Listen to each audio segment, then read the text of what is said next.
unstoppable kick-ass confidence. Are you ready? Welcome to the Raw and Unscripted Show with Christopher Rausch, where we help you overcome your self-created crap without the self-help fluffy bullshit. Now please welcome our host, Christopher Rausch.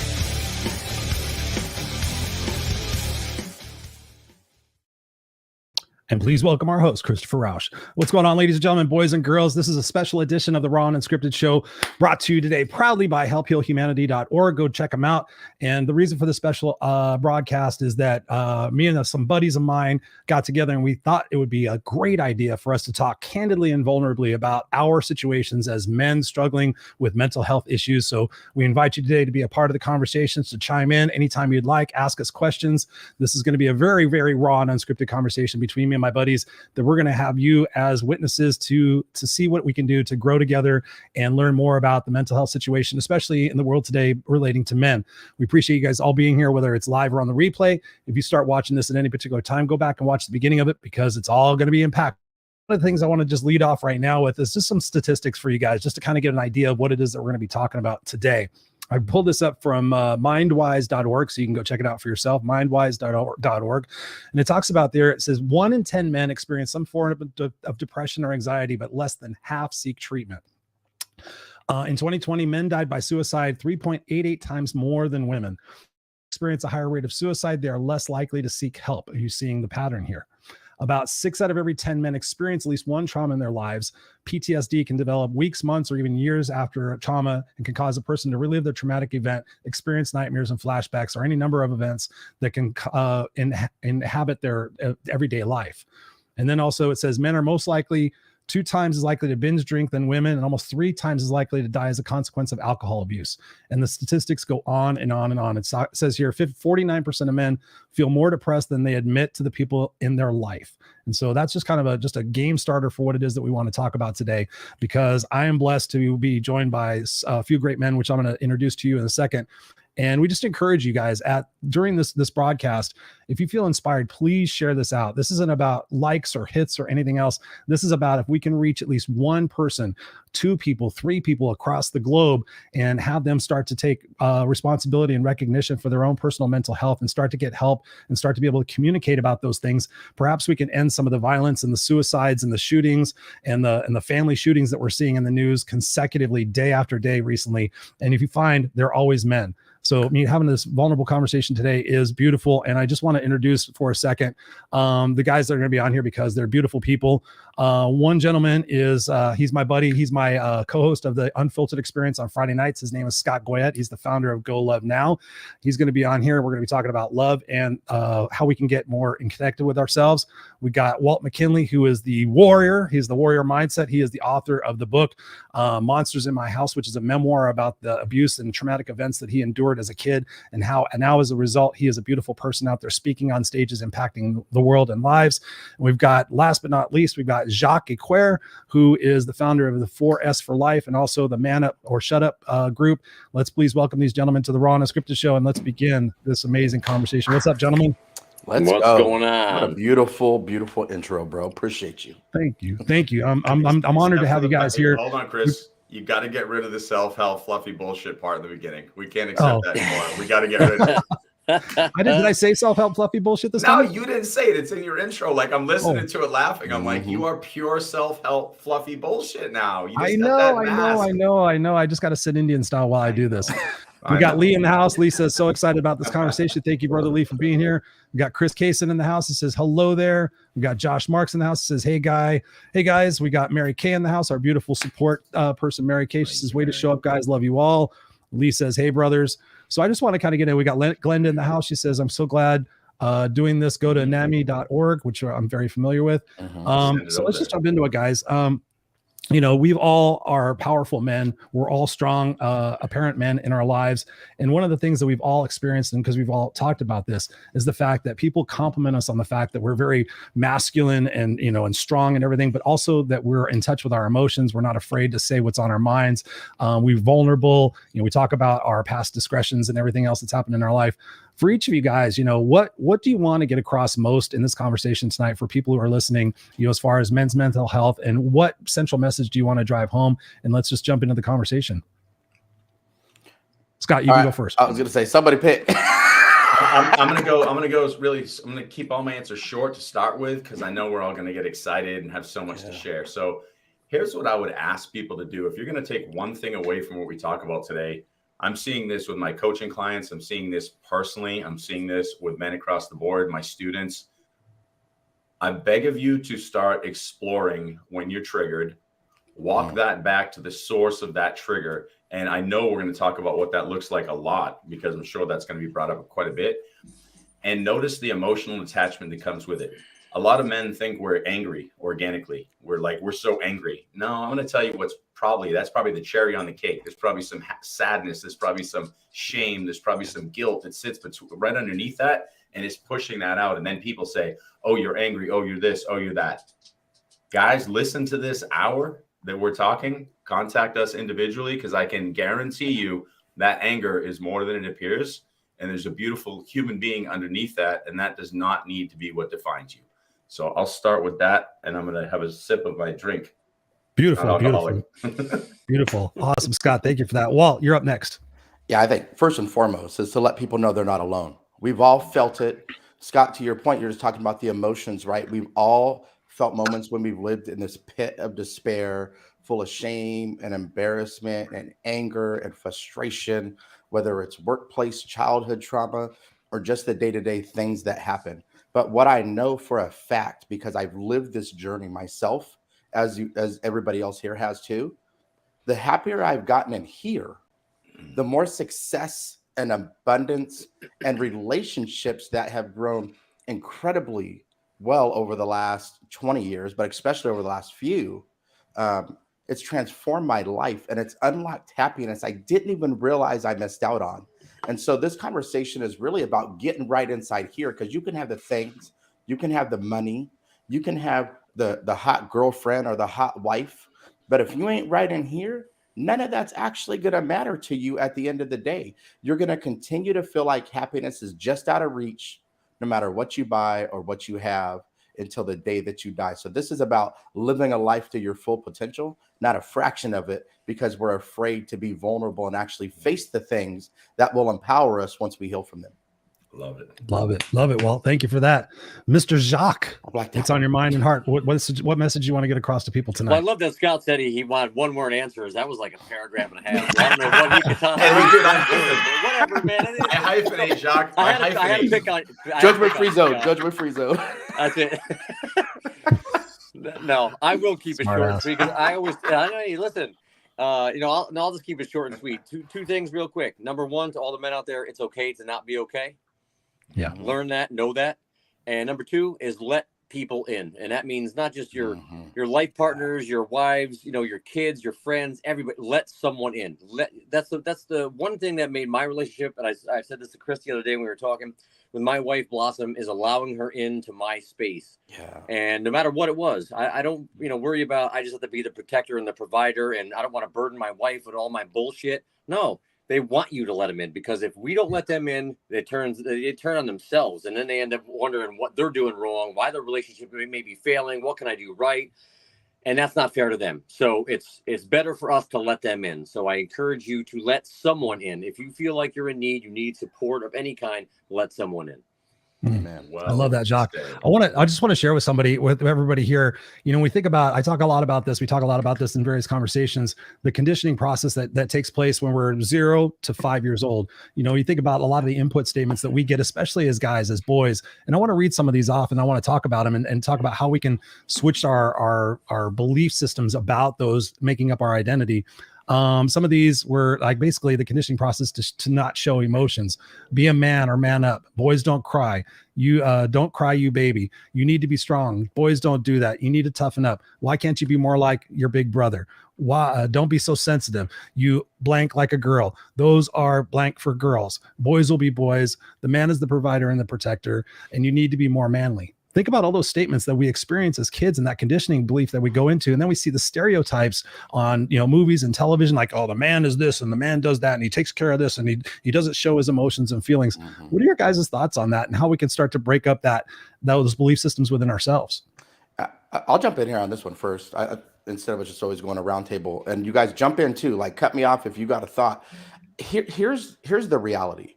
Societal expectations is crushing human beings, not just men, but especially men, because we're chartered to provide and protect, because we're supposed to be more manly, but not too manly because you can't be toxic at the same time. So what does masculinity even look like? And our society is diminishing the need for masculinity with the thought like it breeds inclusivity, which is bullshit. Like masculinity is part of what we do. Femininity is part of what we do. It is a makeup of every human being. And embracing those emotions is really the thing that allows people to live in a happy space. And you know, a lot of guys, and for years I used to say this to myself. I've only cried like 3 times in my life. That's it. I've only because I got Captain Resilience written on my chest, because everybody needs to know that I'm tough and I'm strong and I made it through being locked in basements and chained to beds and all these other things. But the reality was inside, I wouldn't allow myself to be vulnerable with other people. Even with my wife, who I've been married to 23 years now, up until the last couple of years, it would always be like, I'm the provider, I'm the protector, I'm the strength, I'm the rock. I need to do all this.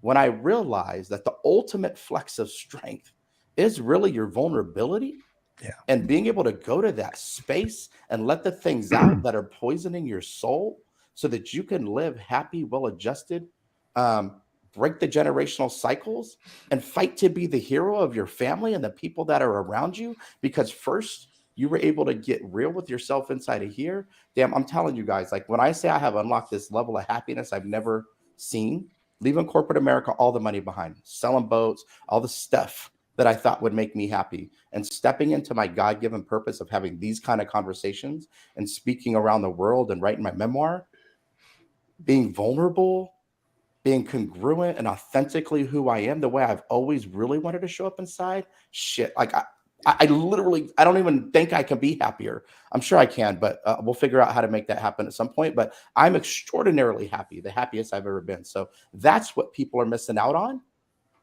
by going to the programming of all the stuff you just talked about, Chris. We gotta be better, and we're not gonna break generational cycles until we are. I love that. Walt, I'd love to add something to it, because I love everything that you just said. And one of the things that in talking to a lot of men and women, to the point, one of the things that we do as people is we define our strengths. And if we look below our strengths, oftentimes they're not strengths. The defense mechanisms to protect us, which you were just talking about. Like strength would be, I don't cry because I'm tough. Well, you know damn well that's a defense mechanism to protect yourself from going deep and doing the inner work. So one of the challenges I'd like to put out to everybody who's listening right now is think of 5 words that you would define yourself with, that, you know, are your strengths. So I would say something like, I'm resilient. I don't take shit from people, or whatever the things are. Write them down and say, what is that really? And I'm going to almost guarantee when you peel that back, that's a protector so that you don't do the inner work.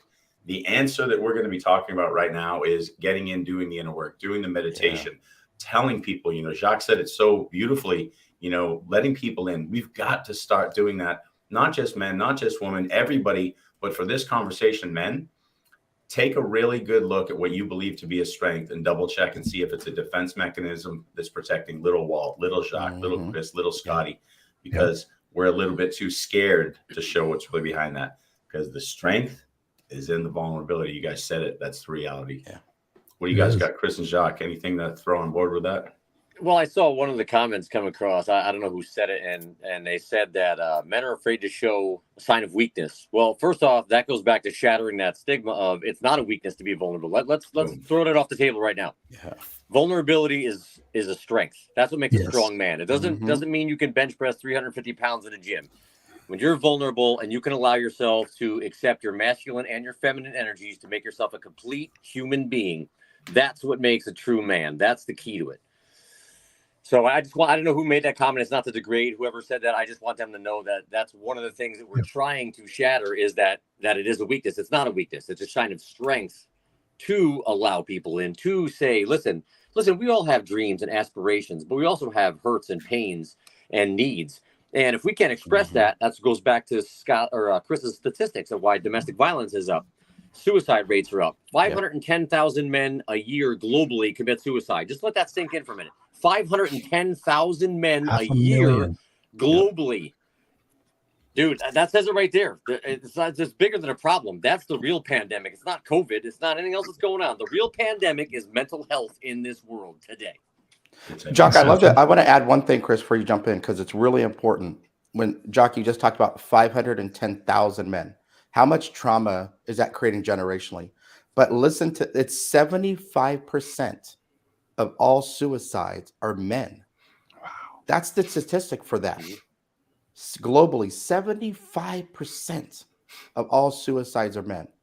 That's what living in quiet desperation and suffering internally without being able to unlock that vulnerability and strength ends up doing for people. Look at Twitch, who just committed suicide. Yeah. The personification of happiness outward. The guy always had a smile, big personality. Like, I would have wanted to hang out with that dude, you know, and he's got a great job and he's got a great family, a wife and kids, and outward in, he's crushing life. But inside, he's being crushed to the point that taking his life was better. And he struggled with the fear of unlocking those things that he had kept tucked away deep inside of his soul from whatever that trauma was that he experienced, and finding real happiness. Like, his belief he could find happiness was less than the thought of taking his life and leaving his family without a father. Chris, what do you got to say about that? No, it's mind crushing. It's mind blowing.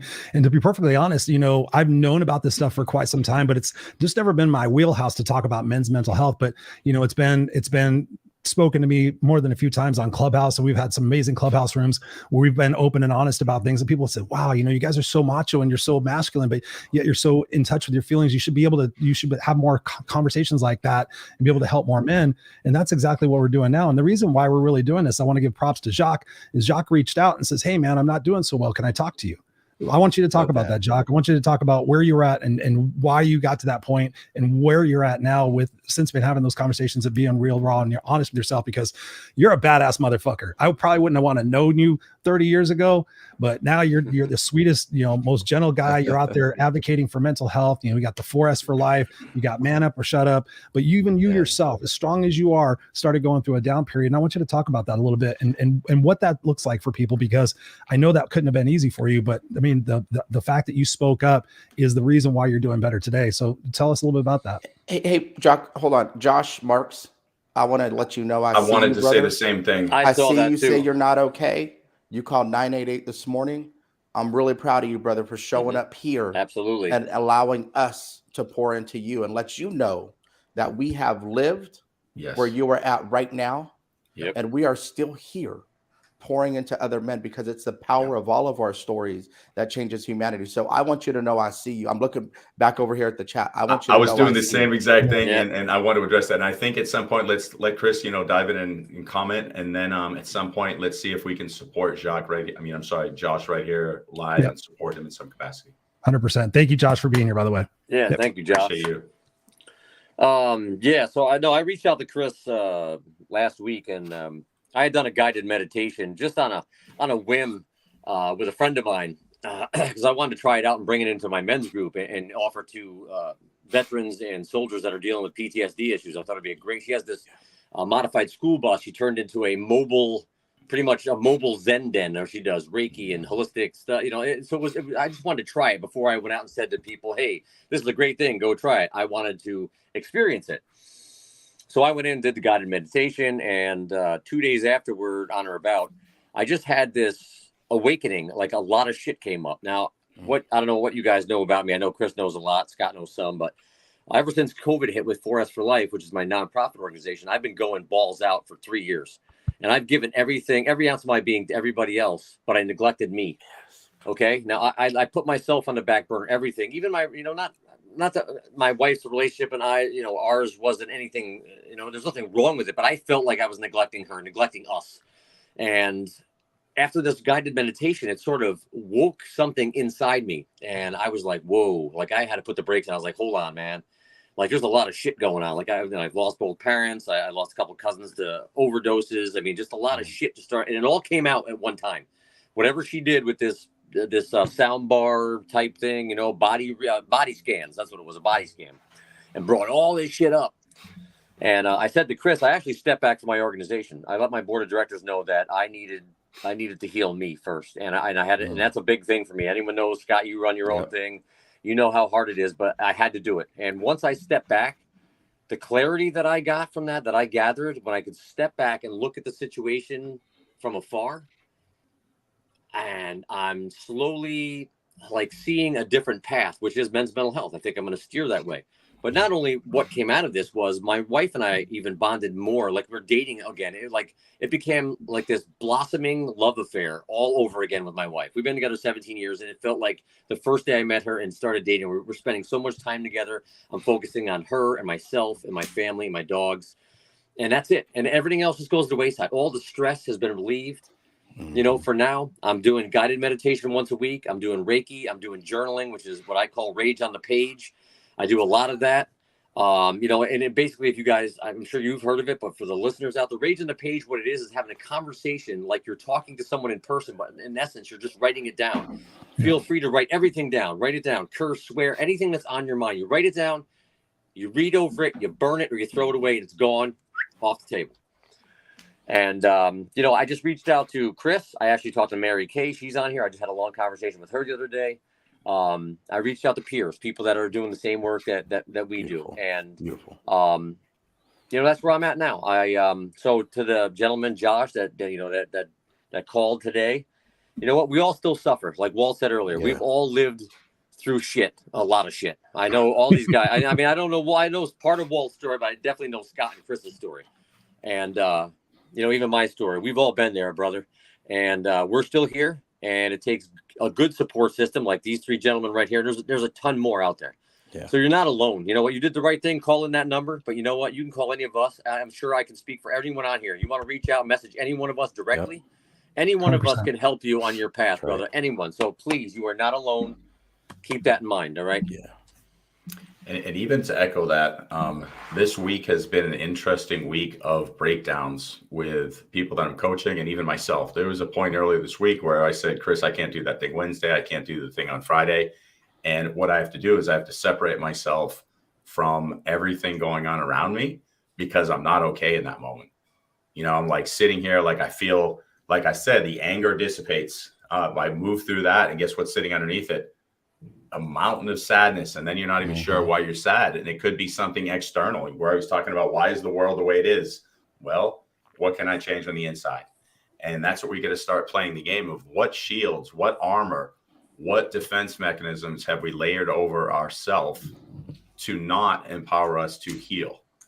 And until we heal, it's going to keep getting bigger and bigger and bigger. And eventually that armor is going to constrict us so much that we need to make some phone calls. We need to get out of our own way. So today is the first day for all of us to take a step towards building or recalling or remembering the truth that we are, which is love. And we don't need to be suffering this much. This has been self-created by society, by systems that we can start breaking down by peeling back this onion. So what do you guys got to say about that?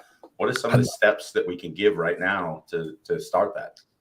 I love that, Scott. And even to your point, you know, one of the things that prompted me to want to do this, especially, is that people sit there and tell me, like, Chris, you're so excited. You're always so passionate, and you always have so much energy, and you're so positive, and you're so this and you're so this, that, you know, I wear it like a badge of honor. Like, okay, cool. You know, I'm providing that. And that's the opinion people have of me. My ego's floated. We were talking about ego the other day, but for me, it was like, okay, wait a minute. You guys don't see me the other 23 hours of the day. You don't see me when I wake up in the morning and I deal with anxiety first thing in my mind, because I have all these negative thoughts just flooding my brain. You don't see me when I'm having these, you know, negative thoughts about myself. So I thought it would be an opportune time for at least me to come out and just sit there and let people know that I have my own issues too. I struggle with depression. I struggle with anxiety.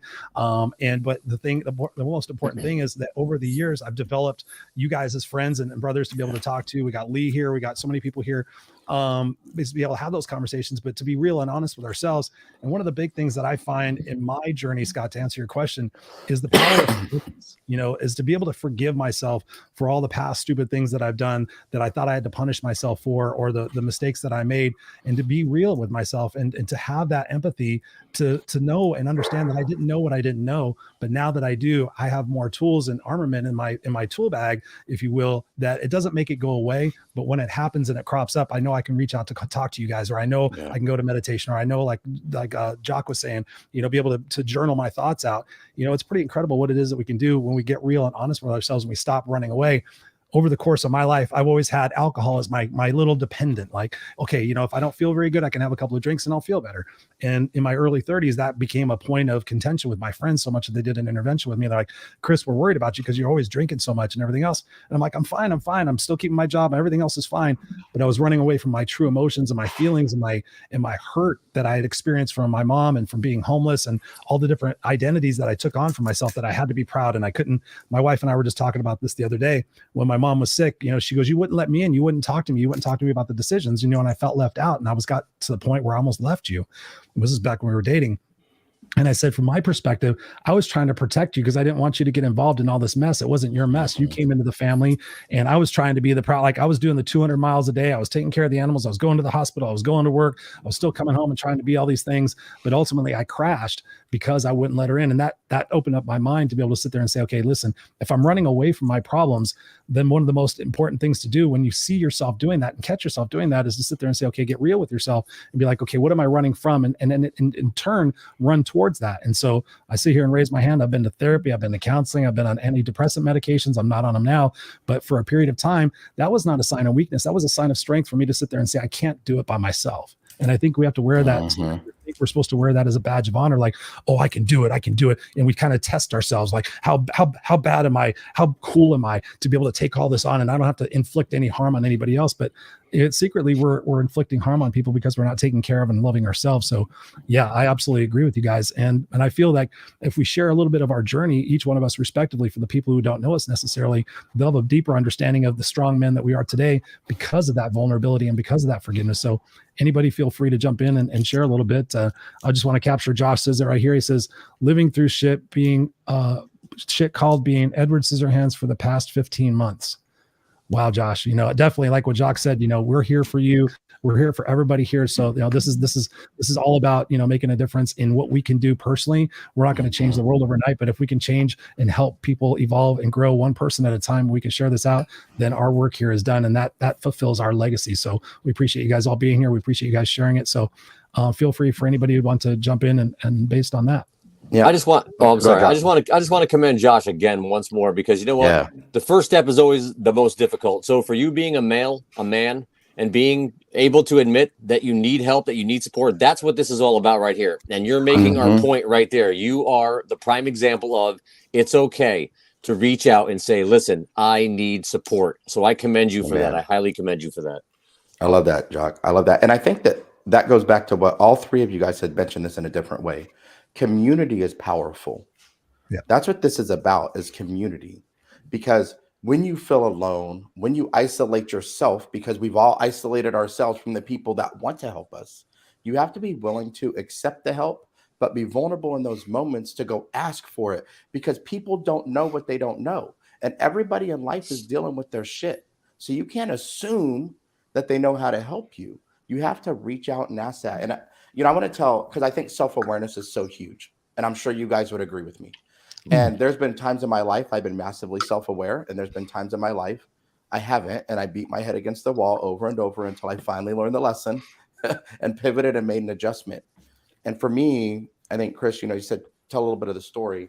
I was locked in closets and chained to beds and tortured by every adult I knew in my childhood until I testified against my father in court at 16 years old. It left me in a space where I was super angry at the world. I felt like life happened to me, not for me. I felt like I was robbed of my childhood. On the flip side, and Scott, you talked about this, I also got a massive amount. One of the gifts I received from that was a massive amount of resilience, a massive amount of initiative. Like, I was breaking generational cycles no matter who the hell got in front of me, right? What I found 2 years ago April of 2020. I found myself in this situation. I had busted my ass and worked so hard in my life. I've been married 23 years. I have 2 beautiful teenage daughters. We got a big house. We had a boat. I paid cash for everybody's car. Like, I had all the things that I thought that I would need to change the generational legacy of where I started at. But it was about trying to build this perceived security that I had in my head. And this last little wound that I just hadn't really healed yet, and I didn't know. And so I'm working 12, 14 hours a day in corporate America. I'm in charge of sites, multiple sites around the world, crushing life. Everybody outside looking in is like, well, you're killing it. It was kind of like Twitch. Inside, I was dying. And Jock, I'm so proud of you, bro, for saying, you know what, I need to step away for a minute and get right in here. Yeah. My wife asked me one day, she goes, it's 5:30 p.m. now. So this is how ridiculous this moment is. She goes, what do you want for dinner? And I was like, I don't know. I still got an hour and a half of meetings. I make decisions all damn day. I don't care. Just put some food in front of me. I'll eat whatever. And she looks at me, and thank God I have the most patient wife in the world, especially after 26 years of being together.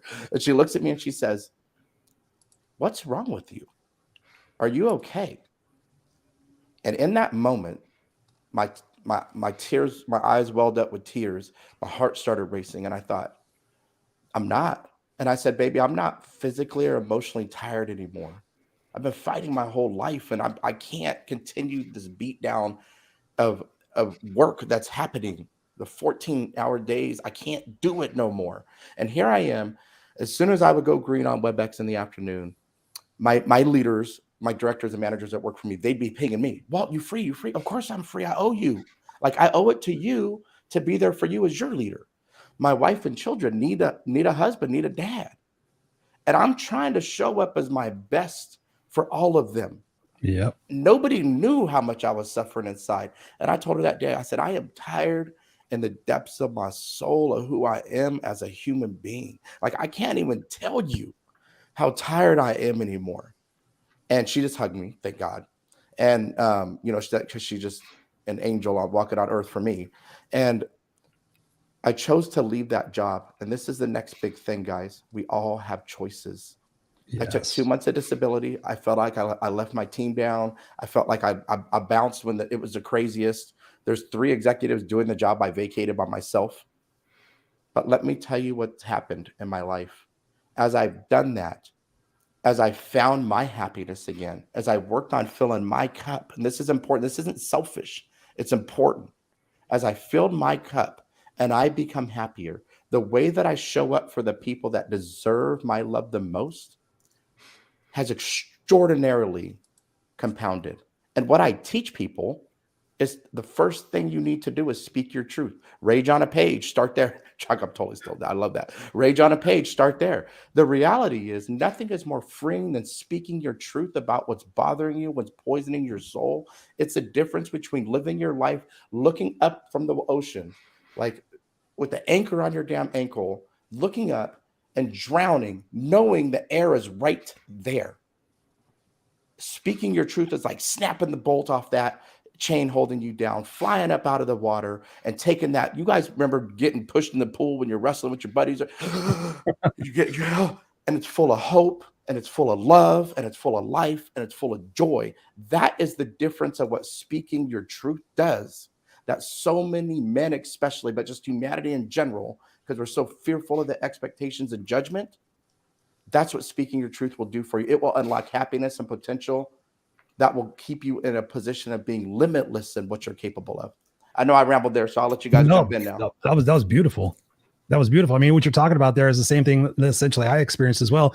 That burnout where you get to the point where you just don't have anything left in your gas tank and you crash. And then what do? What good are you to the people that you love the most? Mm-hmm. At the end of the day, what legacy are we going to leave? Are we going to leave the fact that we did all these things for operational entities all over the world, or that we were there for our kids when they needed us most, and we were there for ourselves when we needed ourselves the most? Yeah. So that act of bravery by sitting there saying, listen, this is what I'm going to do. I don't care what people say about me. I don't care whatever they want to think about me. I'm doing this for me because the ultimate end of the game, if I'm able to sit here 2 years from now and help other men go through that same experience, then it was all for the given purpose of you finding your true brilliance and being able to walk away from that which no longer served you. And that takes bravery. That takes courage.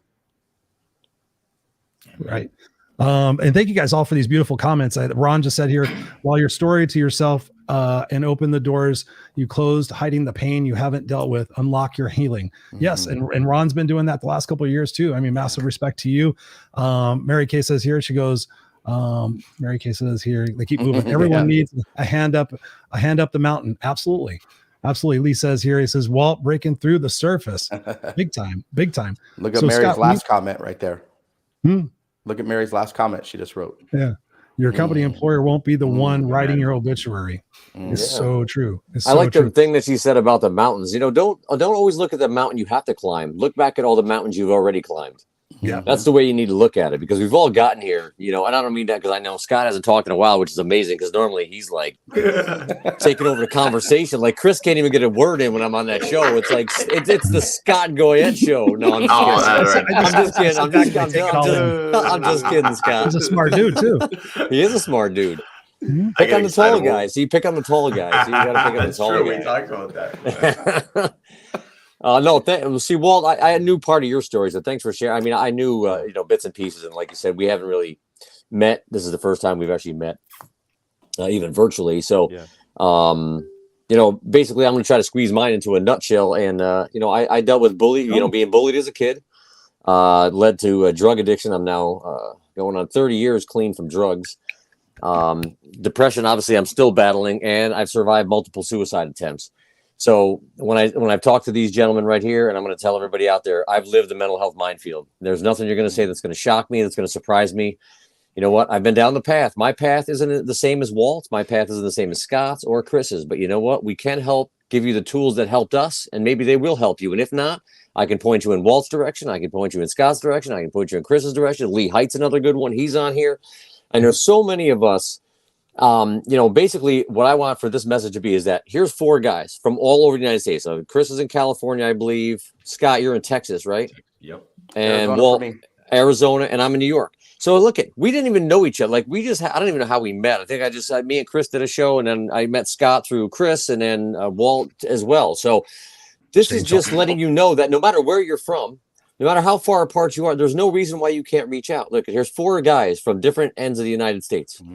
We can make this happen. We're trying to make that impact. Like the gentleman, Josh, he reached out. Step 1 is reaching out.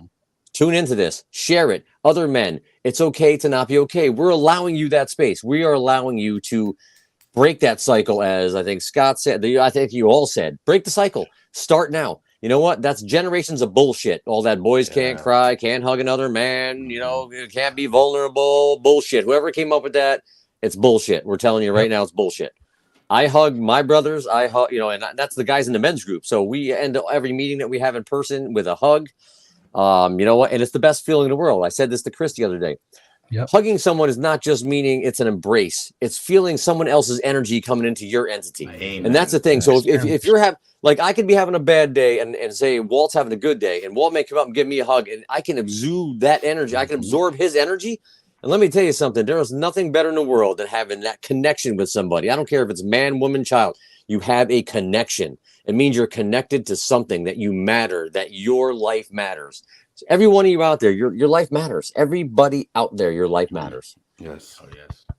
I mean, what you're doing with a hug is you're rebooting the flow. Think of why we're struggling with something. There's stuck energy. We're holding on to emotion. We're holding on to something. So I suck. I'm horrible, and I'm holding on to this belief system. That hug has the opportunity, since we're energy, to start that flow. It's a somatic response. So oxytocin, everything else. If I'm sitting here feeling like there's nothingness in a moment with that connection, I don't need to think. I don't need to know what happened. I might just feel energetically better. So do more of that. Do more touching, hugging, connecting, all of it. Chris, Scott, tell us about a situation in your life where you were going through a down period in your life and what you did to get yourself out of it. So one of the things I'd love to share real quick, and it's something from the coaching, and I can do it really quick because I think it's very pertinent right now. We keep talking about all these roles that we got to play and how destructive that can be, because, you're sitting there. I got to be this person at work, Walt. I got to be the good husband. I got to be this. Yeah. Here's a beautiful exercise, and I'm going to give you it in its simplest form, but everybody take note of this and use this, because Chris knows this because we do it in the coaching. But It's called I do not need. And so the first part of it is just write down, I do not need to be the perfect husband. I do not need to be the perfect father. I do not need to be everything to everyone. So let's say if I created that list of 3, what I want to do is create a list just like that of maybe 20 or 30 I do not need to be's. And here's what's going to happen. I'm going to explain how we do this. When I create that list, I'm going to feel instantly when I say I do not need to be the perfect husband. I feel all the emotions that come with that. How many times have I let my wife down because I wasn't on time for dinner, or I didn't say the nice thing because I was just looking the other way and I'm sorry. And then I feel like shit because I feel ashamed. I feel sad. I'm mad at myself. What's wrong with me? Why can't I be? And suddenly we're just engulfed with emotion. So watch this. Write all those things down that we've overwhelmed ourselves with. I do not need to be. Sit with those and just notice how much negative emotion or emotion has been brought into our bodies and never released. And here's how we move past that. We shift that I do not need to be a perfect father to words that I value with I am statements. So watch this. I do not need to be a perfect husband. Let's say that one. Well, here's a word that I value in my relationship with my wife, being loving. So all I say is, I am a loving husband. Feel the difference. I need to be a perfect husband. There's a lot of failure coming with that, right? Because there's no such thing as a perfect husband because you make mistakes because we're what? We're human. I saw the word grace in there. Give yourself grace. So now take an I am statement. I am a loving husband. So mistakes will be made and we're cool with that. The grace is built into that. What about a father? I am, for my daughter, I would say supporting is important. I am a supporting father. I can be that even with mistakes. So imagine you create this list. Now you have affirmations that are going to manifest a future. These are the kind of things I know that all of us are sharing with our clients, our friends. We need to start doing this kind of work because even if just thinking about that, could you feel the difference between 100%. What you need to do versus what I am? One feels good and allows for grace, and one feels like I'm gonna fuck this up. And I had to say it that way because you know you are. Like, how can I be perfect at my job? I can't be the perfect coach, the perfect husband, the perfect. I already lost. Right. Yeah. So I want to inject some grace into this conversation for all of us, and I'll leave it with that. I mean, I know we've all got so many exercises, but I just feel like that's one that we really need right now. Ironically, we don't need because we already are. But I just wanted to share that. I mean, can you see like those are the kind of things when we were in those stuck places, if somebody handed us that tool, how powerful that could be. So what true. tools do you guys have? Do you have some like that we can share right now? I want to give away some of the best stuff. I want to give the ones that I know can be quickly transformational. I don't care if it's a secret in my toolbox. Take it, take it, take it, take it, take it. Yeah, actually, I'll share one. One of the big things that I've found, I've probably been doing it now for about 2 or 3 years in my coaching program, is I started hearing the word toleration and the fact that, you know, as men, how much do we tolerate? How much do we really put on ourselves? We tolerate from ourselves. What do we tolerate from other people? And what do we tolerate from inanimate objects? You know, if I got to do this, I got to do this. We play like you're saying, Scott, we put all these pressures on ourselves. And what happens when we have too much pressure and we don't have a way to relieve it? We blow up. We act out. We react. We don't respond. We react. And so one thing I invite my clients to do, and it's been life-changing for so many people, is to take a pen and paper out and do it the old-fashioned way and write down what you're tolerating from yourself, what you're tolerating from other people, and what you're tolerating from inanimate objects. And really sit with that for a couple of weeks and really be honest with yourself. I'm tolerating the fact that my wife doesn't pick up. I'm tolerating the fact that my kids don't do this. I'm tolerating the fact that the ignition in the car always sticks. I'm tolerating the fact that I don't say what I'm going to do. And write all those things down. And then just imagine what your life would feel like, how you would feel, what energy would be released by no longer tolerating a third of those things that are on your list. Some things we have to tolerate. Some things are a fact of life. We talked about that here before. We can't run away from those. But eliminating a third of those tolerations can free up so much energy and so much capacity for more self-love, because by doing that, you are loving yourself. You're saying, hey, listen, I value myself more than these other situations, and I'm willing to do the hard work and to make the tough decisions and have those tough conversations to be able to sit there and say, you know what, guys, I need your help. I need somebody to do the dishes every night so I can sit there and focus on this program that I've been meaning to write for the last 20 years. I need you guys to start picking up and doing your responsibilities so I don't have to come in there and do it after yourself. I need to do these things. And once you start, recognizing the fact that how much pressure you're taking on, it all adds up, and you can start to release that. And it's pretty amazing what it is that you can open up for your mind and your heart. And I've seen so many people do it. They're like, Chris, my family won't do this. And I'm like, if you fell off a bridge tomorrow, I'm tired of the hit by the truck thing. If you fall off a bridge tomorrow, is somebody not going to go to take their lunch to school? Is somebody not going to have clean clothes? Is somehow the house not going to get picked up? No, of course, people are going to figure it out. You've been allowing them to do this, and they think that you're probably doing it because you want to do it. And once you have these conversations, it's a fact of telling yourself that you love yourself enough to no longer put those tolerations on your plate. And it's amazing what it is that it can do for your life and your longevity and your happiness. Amen. Mr. Walt, 4 keys to success. Yeah, so I want to run through these quick, and I'll talk about the other piece I want to talk about a little bit later. But so what I wrote in the last paragraph of my book. So when I wrote my memoir, my wife goes, "How did you heal?" And I thought, shit, I don't even really know. I don't know that I really thought about it like that. Let me sit and think. So I didn't go to the internet and look. I just started to write how I healed. The first thing I found on my journey that really started to unlock more potential, that started to unlock gifts that I received from my trauma as I healed, was speaking my truth. You guys already gave you the visual of speaking your truth does for you, but it comes in layers, right? Like you're not going to take that deepest, darkest thing that you got tucked away and say that the first time you talk, more than likely. But it comes in layers. Start saying the things that are sitting just below your chest that you're like, you could feel it yearning to get out. Speak your truth. The next thing I teach people is accept the trauma for what it was. This isn't time to compare. I have so many people say, well, my trauma wasn't nearly as bad as yours. And I'm like, okay, we're going to stop the conversation. Don't add shame to your experience because you're comparing it to mine. If you compare it to me, just say, you're just a normal ass guy who made a choice to really try to maximize his potential and change his mindset about the trauma you went through. I could do that. Shit. There's nothing different than us. Don't minimize your trauma, but you got to accept that it's black and white. It happened. And then you can acknowledge the emotions that come behind that. That hurt little Walt, that lashed out, that was super protective and still is of women and children. But if you were a dude, I would have put some hands on you so fast. And I'm not 6'4", I'm not tall like you gentlemen. I'm 5'10", but I was about 210 pounds, So, and then I realized forgiveness was the next piece that I talk about. Yes. Because guys, look, forgiveness is always for you. Always for you. Forgiveness for yourself for the time you didn't show up because you didn't have the capacity to do it.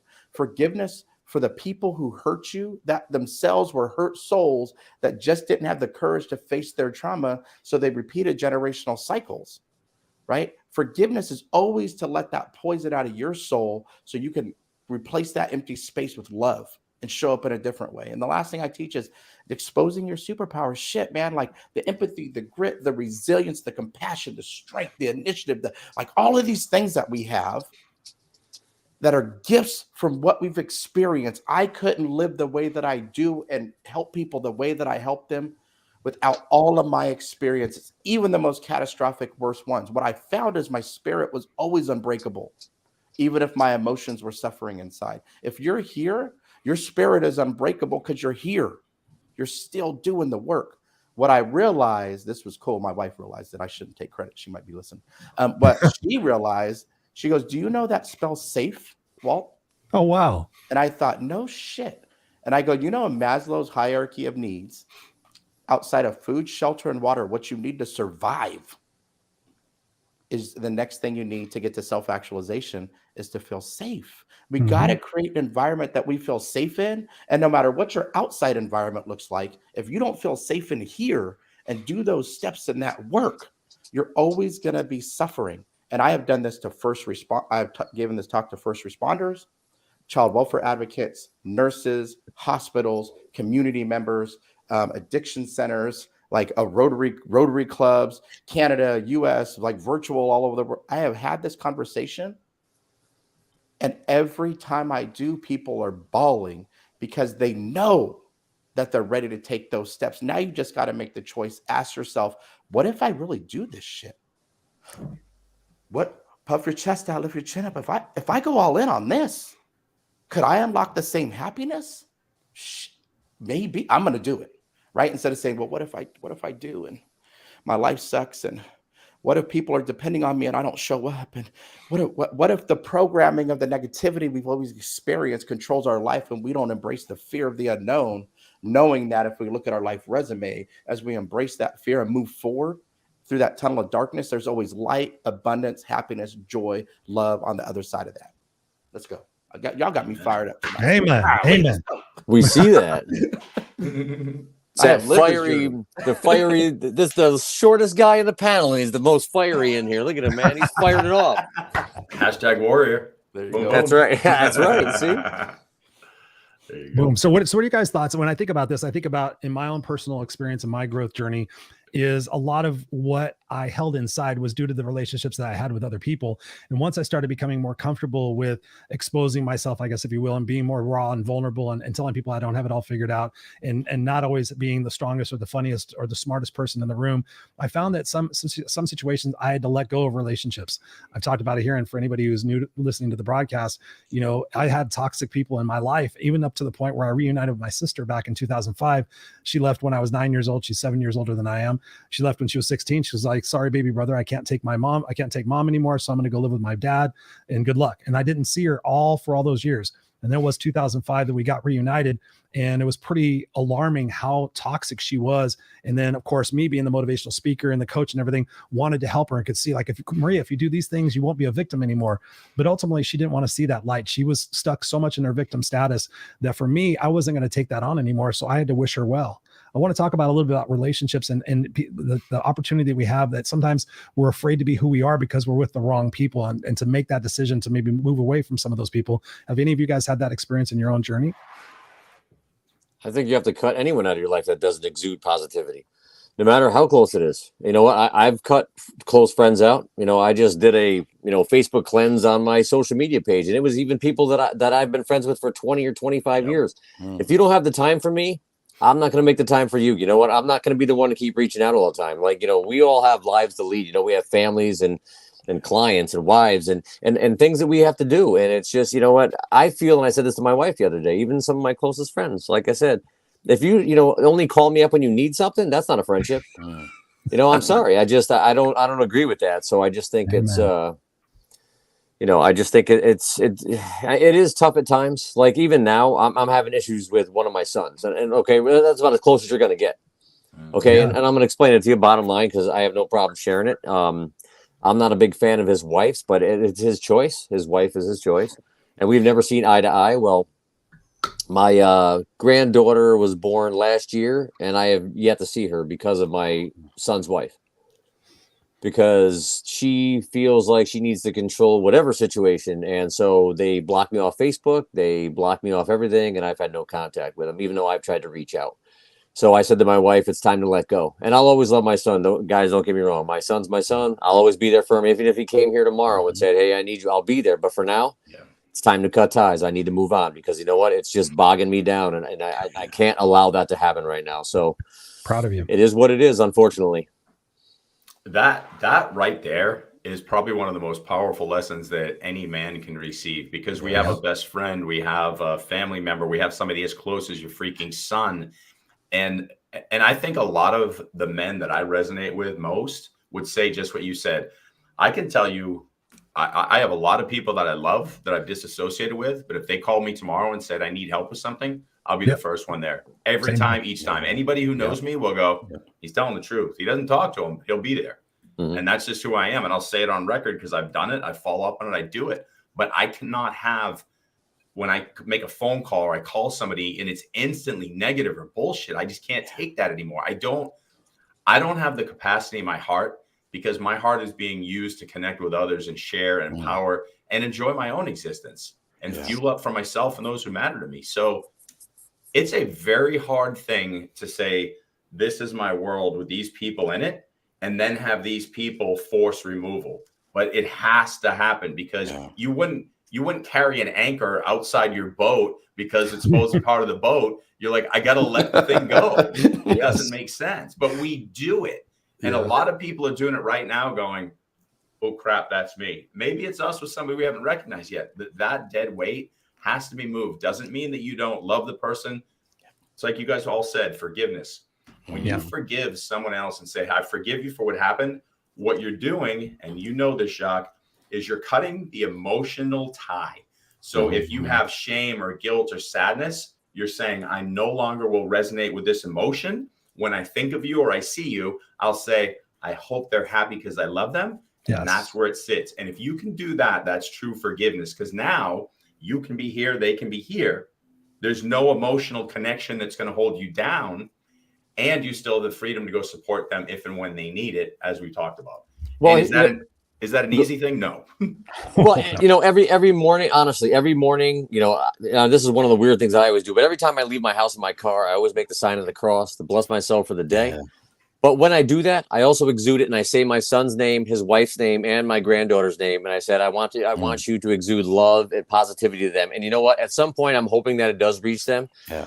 But I'm at least doing that. And as I said, my son is my son, just like, you just alluded to. I will never not love him. I will never not be there for him.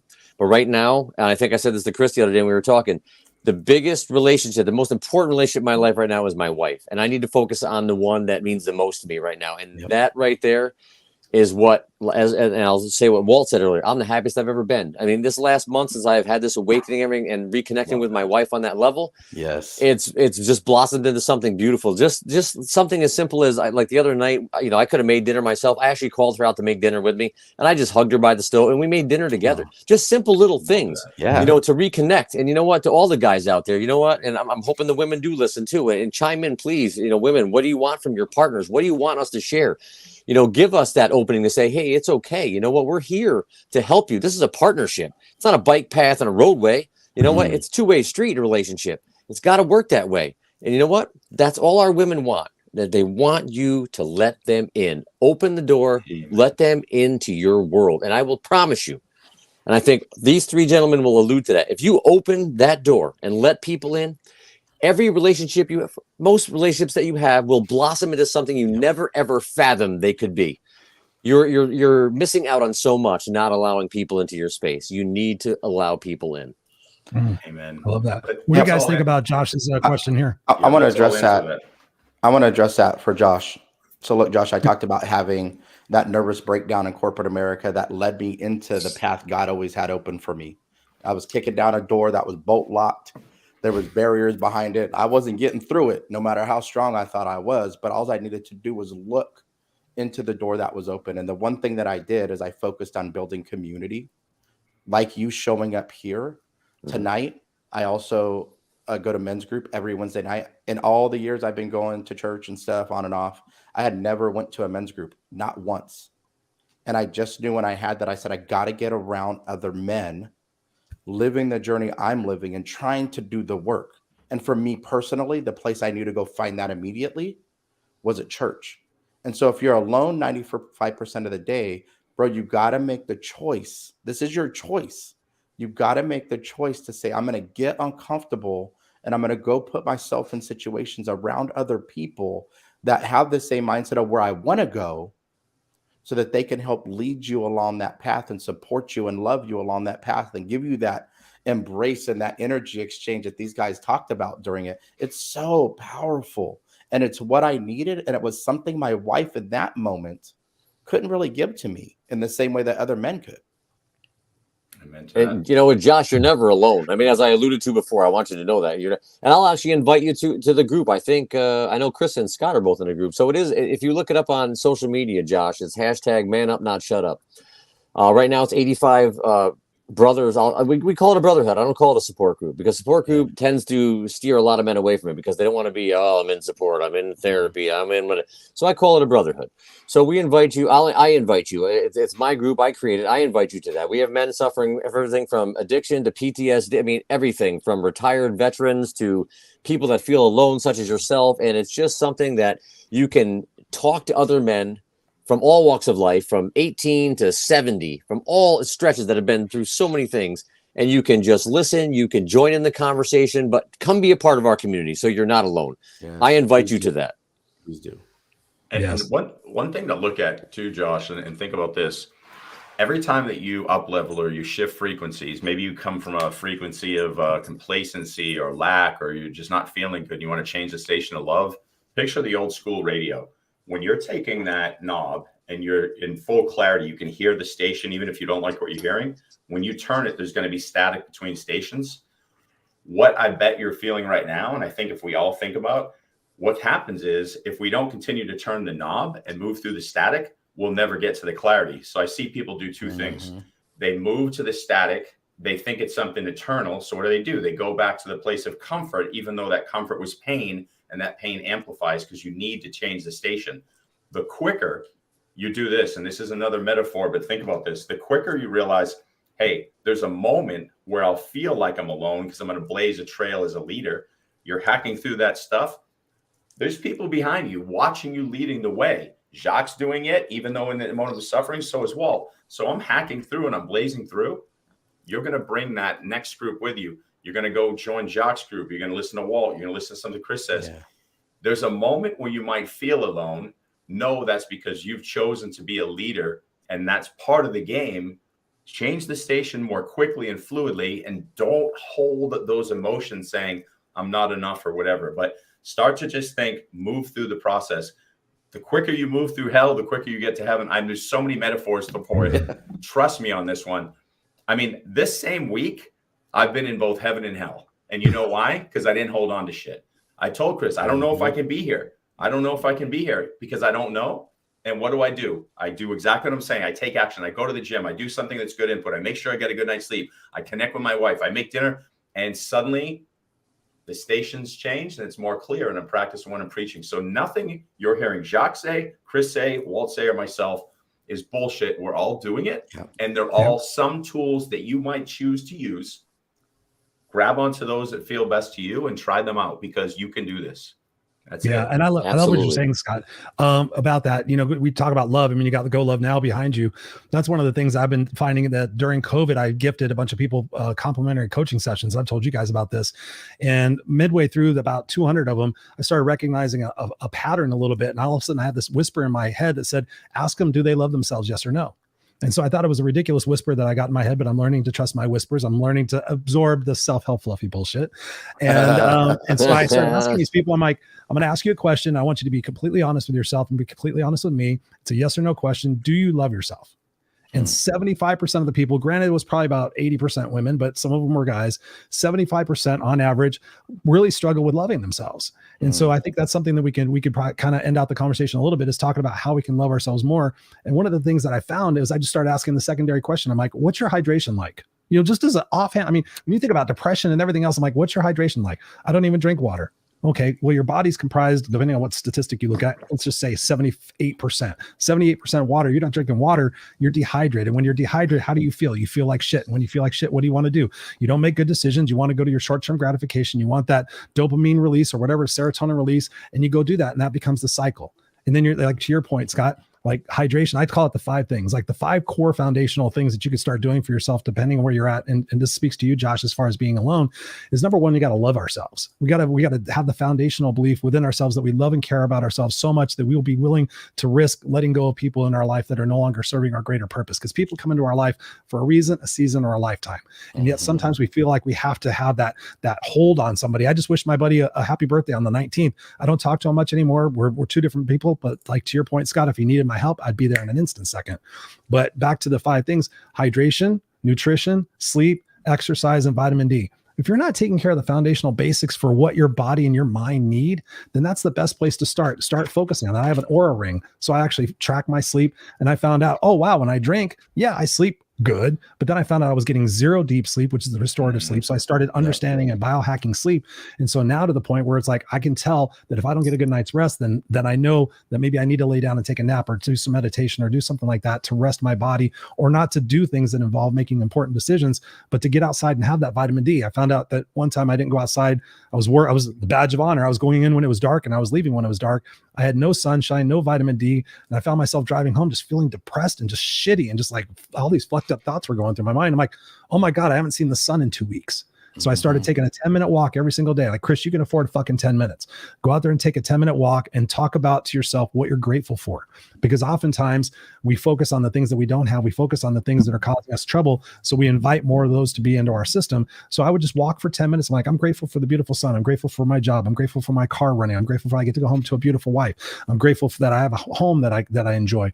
So you're filling your brain full of positivity. You're recognizing and focusing on what you're grateful for the most. So you attract more of that in your life. And when you start taking care of that, then you start making smarter decisions. And so There's a book out there by Darren Hardy called The Compound Principle. And that we know about compound interest. You invest $1 and then all of a sudden it grows and it's $1.01, it's $1.02. And over a period of time, it's $5. Same thing happens in your life. You start taking better care of yourself. You start eliminating some of the tolerations in your life. You start getting a skip in your step. You start listening to some motivational music. You start listening to some audiobooks. You start applying some strategies.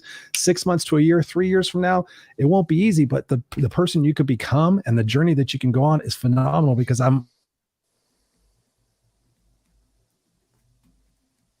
Did Chris? He quit. He froze, man. He quit. He's done. He was in flow too. I've He done it does myself. this. There you go. You're back. He's back. He's back. I just decided to freeze. I don't know where I froze at, but talk to us a little bit about the love and fear model, Scott. And then I want you guys, Jock and Walt, to chime in as well as about self-love and things that we could do. So talk to us a little bit about the love and fear model because it's brilliant. I will keep this short, Jacques. Oh boy, here we go. Chris, do you have The a pause famous button last for words. Scott? All right, I know. you just press the button. There we go. There's the bottom line. And then the fun thing about this all echoes like everything that each of us has said really sticks together. So it's listen. Love is listen, observe, voice, and empathize. One of the things that I teach and I make sure that people truly understand is how to amplify your senses. We have anesthetized ourselves with intention because the world feels scary. And so what we do is we create busyness and we don't want to feel the world as it is because we're scared. I teach you how to open it up, be comfortable with it, and learn to really live more deeply. And then the second part of the program is the fear model. It's using fear as a springboard for success instead of something that holds you back. It's forgiving self and others, eliminating beliefs and programming that no longer serves you, accepting yourself and others where you are there at in the journey, and rising up and being resilient. And I'm going to give you a little hint that everybody here has mentioned. Rising up and being resilient is not something done by the self. It's done with a team. So everything we're saying here is literally encapsulated into those two, pieces of the program that I teach. And I can guarantee you'll turn on your senses. And the second part with fear, you drop the baggage and you'll feel lighter. And then you'll be very aware and awake.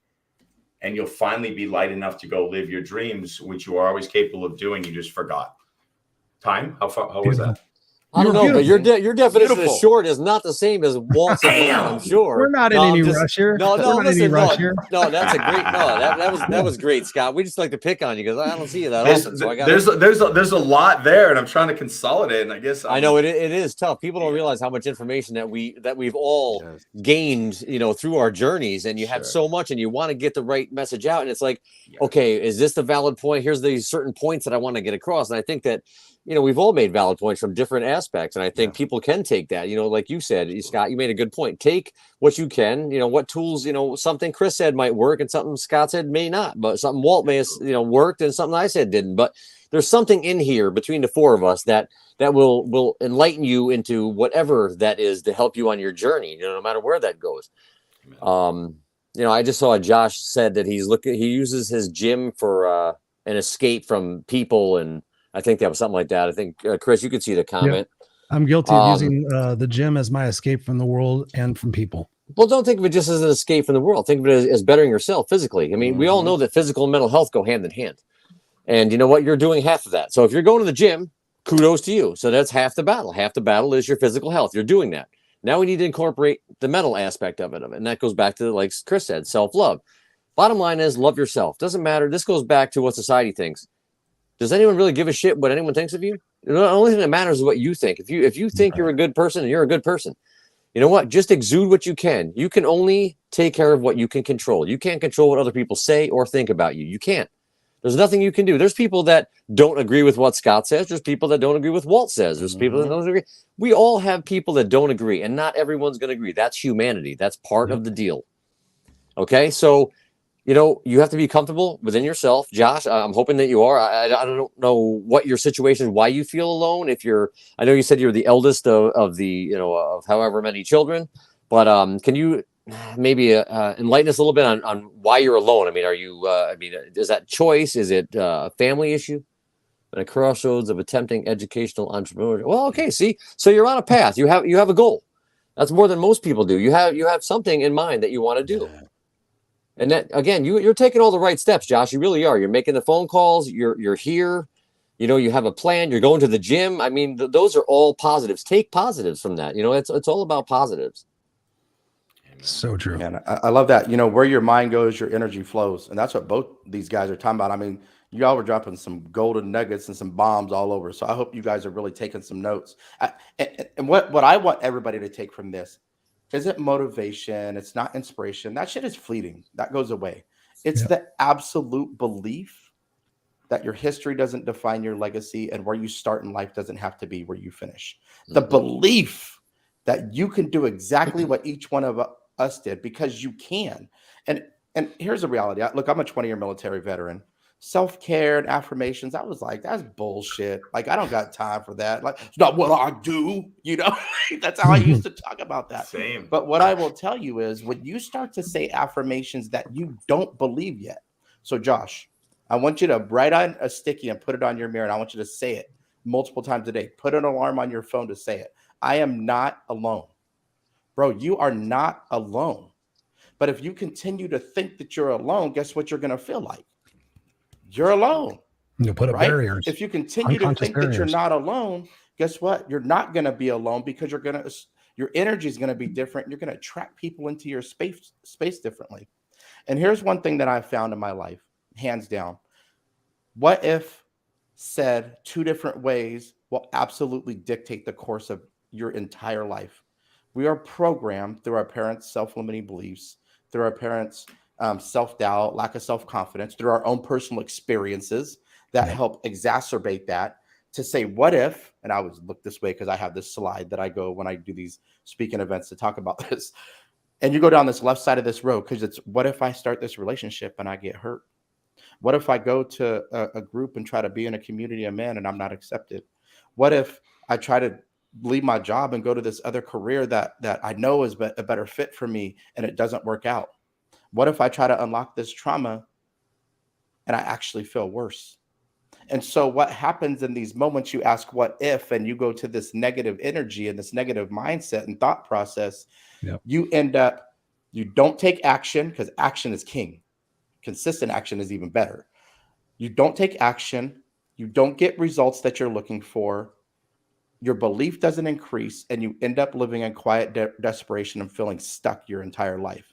But when you can, literally physically change it, sit up in your chair and think, puff your chest out, lift your chin up and say, you know what? Superman pose. What if I go into this relationship and it becomes my wife of 23 years? What if I leave corporate America because I know that I'm just miserable and I'm not living in the purpose God has for me, and I choose to write a memoir and it becomes a bestseller and I become an international speaker and I do all the things that I've done? What if, and allow yourself and retrain your mindset to go down that path. And what you do, you're going to take action. You're going to get results, and your belief and where you're headed is going to change, which will allow you to take more action. You're going to get more results. Your belief's going to change. That's why belief, leaving this conversation for you, bro, is so important, because now you're going to go take action, and you took it today, which I'm proud of. When you can get in that cycle, the action results belief cycle, and you're flowing in that cycle, it is like adding rocket fuel to your life. It's the difference between sitting in packed freeway or being on the HOV. Everybody's been on the HOV and seeing the freeway jammed up, and you're like, damn, this really sucks to be y'all. That's what it feels like. And you're like, my life is good. I'm on the freeway. I'm on the HOV. I'm hauling ass. Let's go. So, and I'll leave you with two more things. So action's huge. Start taking action today. Watch what you're putting in here. Content is everything. I don't watch the news because I just get pissed off, right? I don't even care if it's something that I agree with. Something they say pisses me off in there. So I listen to podcasts. I read. Jock, I love what you said about your wife, because my wife and I, our relationship is better today than it's literally ever been as we walk this journey together. So watch your content and then build community, stay in community, go to Jock's community. That shit will change your life. I promise you. And this is coming from somebody who doesn't come from the self-help space, who didn't always believe in that mantra, who just lived his life. And as I've embraced it more and I've grown myself, which I'll continue to do for the rest of my life, it's just, not only is it allowing me to live happier for me, it's allowing me to help serve others and make a bigger impact than I ever could have done in this community of men, and community of people in the comments is what's going to change humanity, not any one of us by ourselves. It is a collective, the community focused on a movement to change. But it starts with each of us. But you're Amen, right. But bro. we got to make sure that's where I think people get twisted. They're like, well, the community's already out there. No. The community's out there, but you are integral. And when I say you, everyone here and everyone listening is integral. Yes. Your brilliance, your truth has to be shared because it matters. Do not fool yourself and think you're here without intention. You're here for a reason. Bring your stuff to the table. We need it. Period. How about if you just take 3 words out of your vocabulary? That's can't, don't, and won't, and turn it into can, do, and will. Amen. You know what? Amen. Just alleviate that out of your, out of your vocabulary. Don't say you can't do anything, you won't do anything, and you don't do anything. You want to do, can, and will. And really quick, one thing for Josh, this may work. I use this in my men's group to create positivity. Take a calendar, buy yourself a calendar, and hang it somewhere where you can see it first thing in the morning. And what I want you to do is write one thing for each day. So basically what I want you to do is if you get up at 7 o'clock every morning, say, I'm going to get up at 6:55 on Monday. On Tuesday, if you normally eat cereal, say, I'm going to make eggs in the morning. What you're going to do, and if you complete these goals, I want you to put a check on there. So if you get up at 6:55, it's a check. Start your day off on a positive note. You accomplished something that day. Small thing, but it's something that you accomplished. The next day, you accomplish that. There's another check. At the end of that week, count up your checks. If there's a couple that you didn't hit, start the next week off with the ones that you didn't get to. Add some more and keep building. And each month, make it more and more, goals that are bigger and bigger and bigger. Instead of trying to jump to that highest point, let's take it one step at a time, one day at a time, one accomplishment at a time. And that's going to build positivity. Within that is going to build self-love, self-esteem, and you are going to feel better about yourself because you are accomplishing something simple each and every day. Try that, Josh. Amen. Yes, I love that. Mary Kay says, I use gold stickers on the calendar as well. Of course she does. That's what it's all about. That's what it's all about, Mary. It's all about. It's all about. I've seen the golden stickers. I love it. We've been going for an hour and 16 minutes of a Phil conversation. I thank you guys so much for this. I just want to do some final thoughts, but I wanted to capture somebody's comment up here. I was kind of a little off about it. Daniel says, this is a show ? I thought it was a roundtable. I'm not sure exactly what you're trying to say, but I didn't want to ignore your comment. This is just us talking as brothers, just trying to convey our message to people who are interested in hearing it in a way that we can help lift each other up and make the world a better place. So I hope that you are finding it beneficial for yourself or for people that you know in your life, but I didn't want to let that comment go either. But maybe some final thoughts before we close it out, guys. Well, Scott will be short and sweet, so go ahead and send it to him first. He's going to be tall and sweet.